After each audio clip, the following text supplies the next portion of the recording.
Bonjour. Lorsque j'étais au séminaire en casuistique, domaine de théologie, qui traite les cas de conscience, nous faisions des études de cas. Et je me souviens de celui-ci. Il s'agissait de dire si un moine avait le droit de quitter sa clôture en désobéissant donc à la règle de son ordre pour porter secours à une personne en danger se trouvant à l'extérieur de la dite clôture.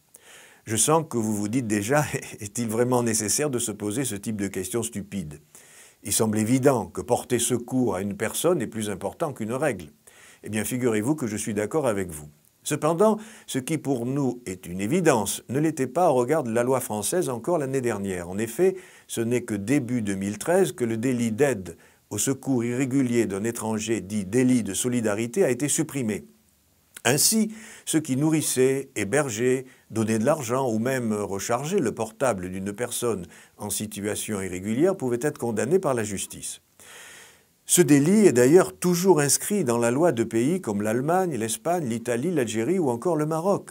Et certains textes prévoient l'immunité quand l'aide portée est humanitaire et d'autres considèrent cette aide comme un délit que si la personne ayant porté assistance en tire une contrepartie.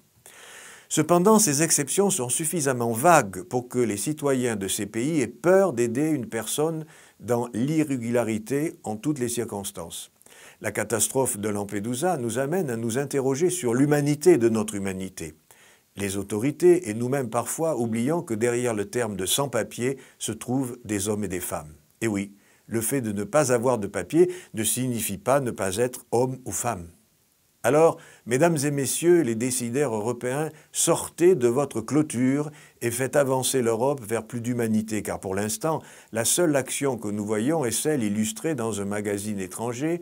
2 policiers sur fond de drapeau européen sont debout devant le corps d'un naufragé de Lampedusa. L'un dit à l'autre d'un air désespéré « Il s'est noyé avant qu'on ait eu le temps de faire quelque chose pour le renvoyer chez lui ».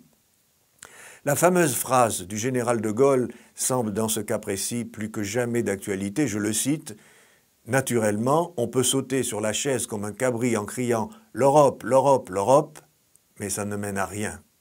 À bientôt.